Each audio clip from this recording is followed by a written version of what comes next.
Ma'am, ano tribo mo, ma'am? Bacolod ako. Diyan sa Pilipinas. Taga-saan ka sa Pilipinas, ma'am? Bacolod nga ni. Bacolod. Ilongga ka? Iligay na. At hindi na Tagalog. Sila naman nilongga na kasi na At di kay ang rules di sa ni TG is Tagalog. DJ, Tagalog. pwede kami mag-Ilongga? Ay, pwede kami magamit, hiligay nun? My God.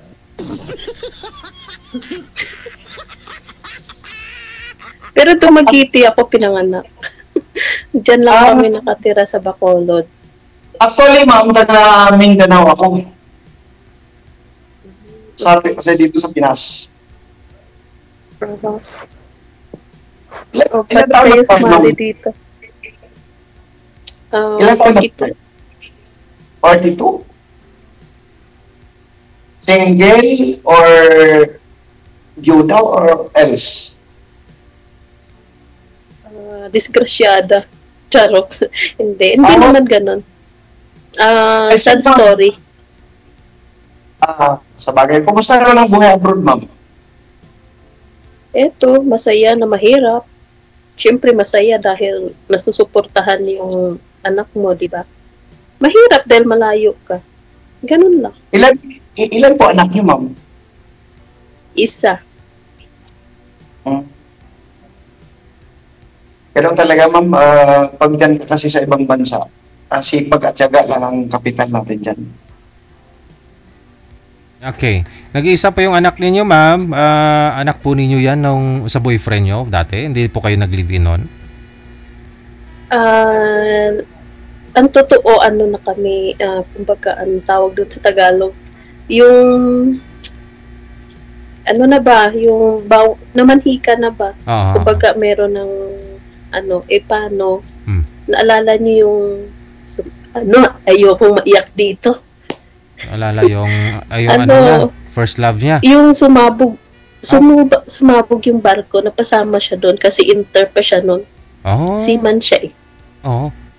Dapat pagbaba niya doon pagkatapos na, ba't ako maiyak? Pagbaba nun sana, kasal na po sana. Kasal namin. Pag-alis, nung nangyari yun, 3 months na akong buntis. Okay. Ano ba yan? Ayokong umiyak eh. Saang barko? Saang barko po yun, ma'am? Anong barko yun? Super Perry. Yung malaki. Marami nga yung nasama doon. Okay. Kainis naman. Kailangan ba yun ikwento? Natural. Para makilala namin kayo, ma'am. Yun lang naman purpose programa natin eh. Paano po kayo makilala nun ni sir? Baka mamaya buhay pa yung asawa mo, andyan lang sa Pilipinas naghihintay sa iyo. Hindi, wow.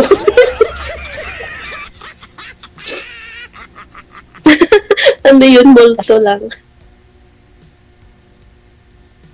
Okay lang naman yan, ma'am. Magpapalabas ka lang naman ng mga bugso ng damdamin mo. Okay lang. After po nun, hindi na ho kayo nagka-boyfriend hanggang ngayon? Nagkaroon, pero siyempre, di ba, mahirap pag meron kang sinusuportahan. So, alangan naman unahin mo yun.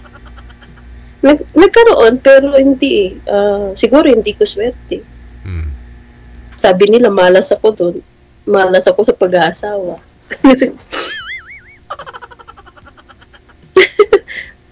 Ganun ba? Meron ba?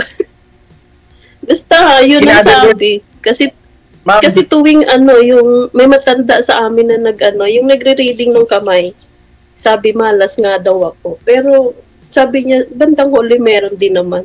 Ewan ko kung maniniwala ako o hindi.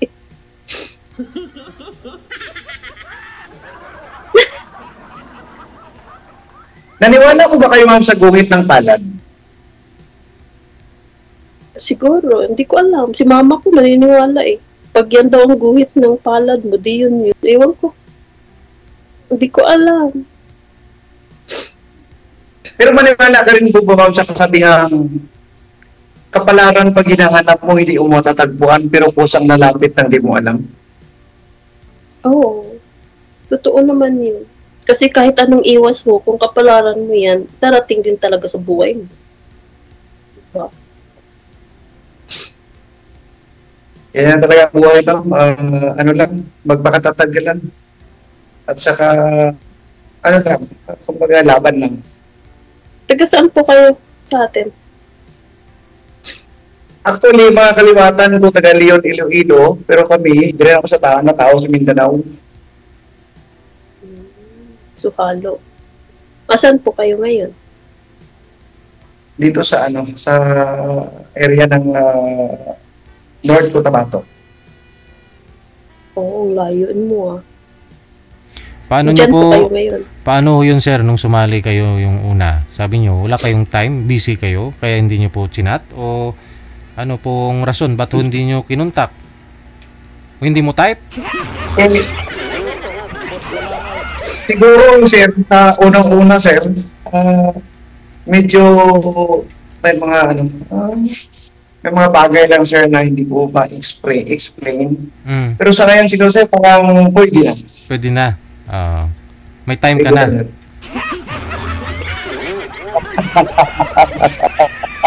Pero may contact pa po kayo doon sa nakausap niyo po dito nung una?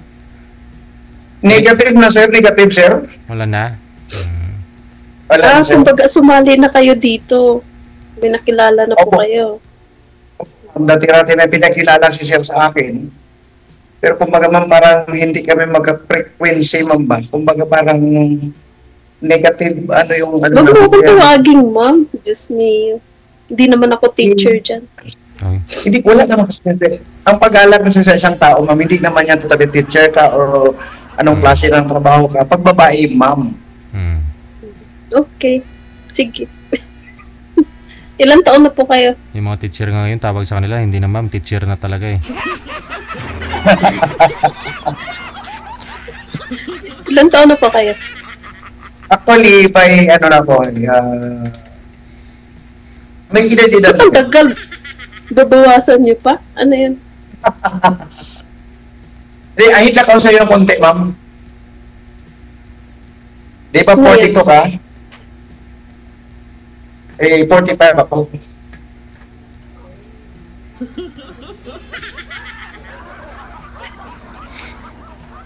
Hindi alata ah. Ang sarap kaya ng smile, ma'am. Yung sa likod ng luha, ma'am, ay may tuwa na kapalit. Ganun. Hindi ko alam yun. Basta pag tumawa ako dito, tawa lang. Yun lang, ma'am. Laughter is the best medicine. Oh, sure? Ano yun? Oo. Laughter is the best medicine. Pinaulit ko lang. Para klaro. 42 saka 45. Pwede. Kumusta naman yung ma'am? Kumusta naman yung sistema ng trabaho dito? Hindi ka ba totally nahirapan? Hindi. Or ano? Sa totoo po, hindi ko na to amo. Kasi yung amo ko umalis na nung July papuntang Britanya. Tapos, bali, naiwan ako dito sa kapatid niya para tapusin ko yung 2 buwan na kulang para maging kumpleto ko yung 4 years. Kasi sa 4 years, meron kang makuhang benefits. So, sabi nung amo ko, pwede tapusin mo para maibigay namin sa iyo yung bonus mo at saka yung in-service. Kaya, September, tapos na ako. Actually, mga ilang years na din po kayo na namamalagi dyan sa abroad? 4 years na. Nakabakasyon na ako ng isang basis eh. 4 years pa lang kayo na nag-abroad? First time. Tsaka isa lang din amo ko. Sila lang din naging amo ko. Paano mo ba maipaliwanag kung anong kaibahan ng nasa abroad ka or dito ka sa sariling bansa natin? Siyempre, pag dyan tayo sa sariling bansa,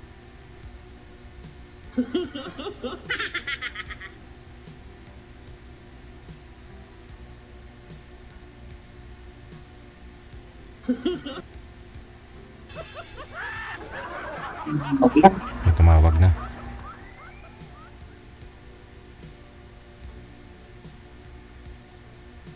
Nawala, sir. Wala dyan siya mag-champion eh. Baba niyo po muna yung tawag, sir. Tatawagan po natin ulit. Opo, sir. Opo. Nawala Balik. po. Yan na. Yung network ko. Ma'am, nawala ko, ma'am. Sorry, baka yung network. Huwag ka maghihingi ng sorry, ma'am. Matagal na kitang pinatawad. Bakit? Ano bang kasalanan ko sa'yo? Wala naman akong kasalanan. Huwag ka na mag-sorry. Okay lang sa akin yan. Hindi ko naman sinabya eh.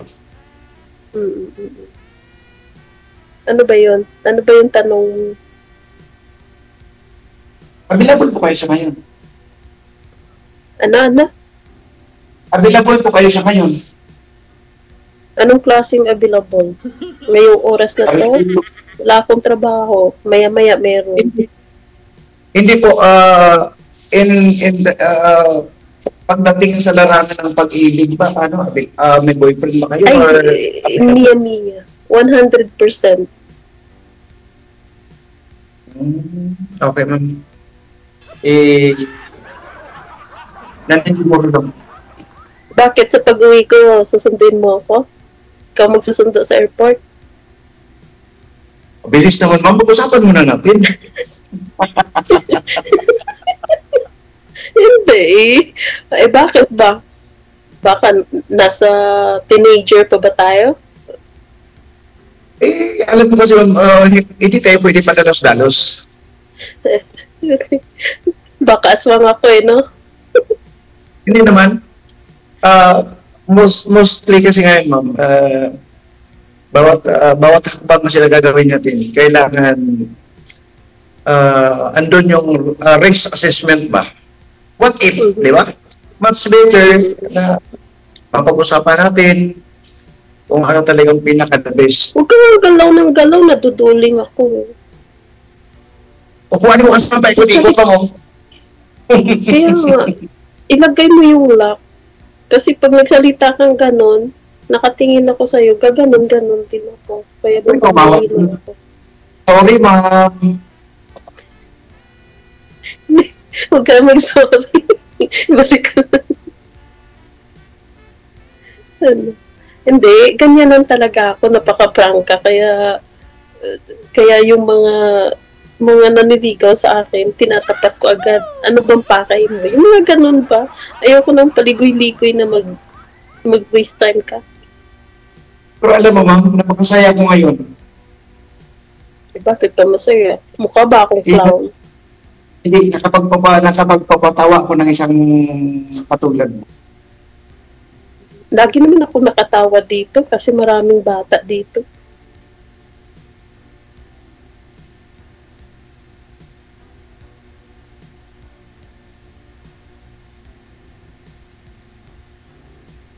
Oh, bakit?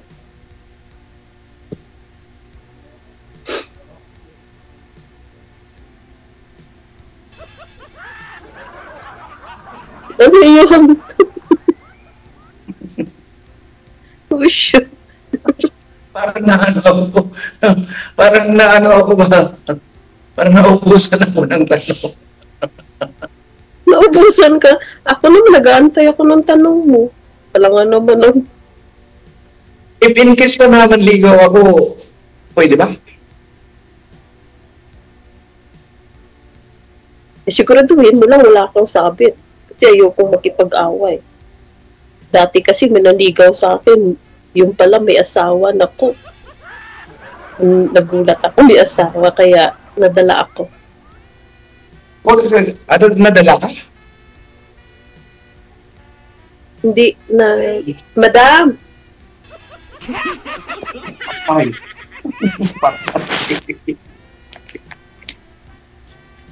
Sir, may trabaho pala, sir. Umihi lang po yun. Hindi siguro nakapagkaihi kanina bago sumagot ng tawag.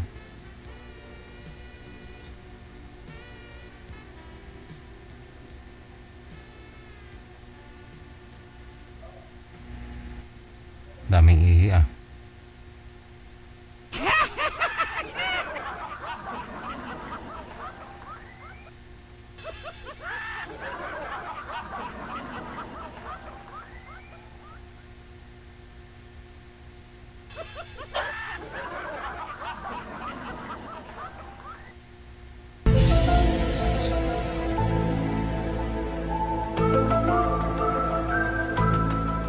Ang tagal naman ng ihi.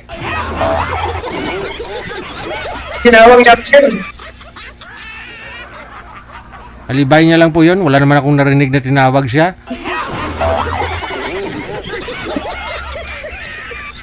Wala naman ako narinig na tinawag siya eh. Nagmadam lang siya tapos iniwan yung cellphone. Ibig sabihin, alibay niya lang yun ihi. Baka nagutom bigla ho ginutom, no? Kumain pa ho siguro yung tagal oh.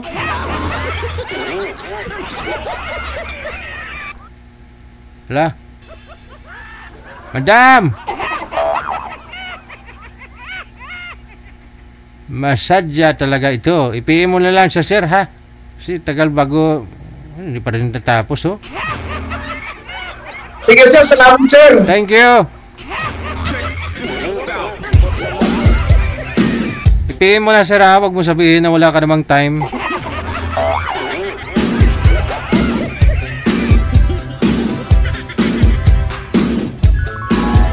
WTV Radio, powered by Jam FM 90.7.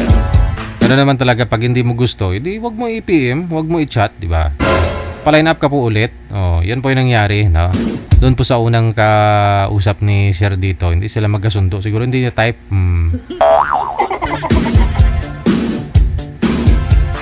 May nagpasalang ulit.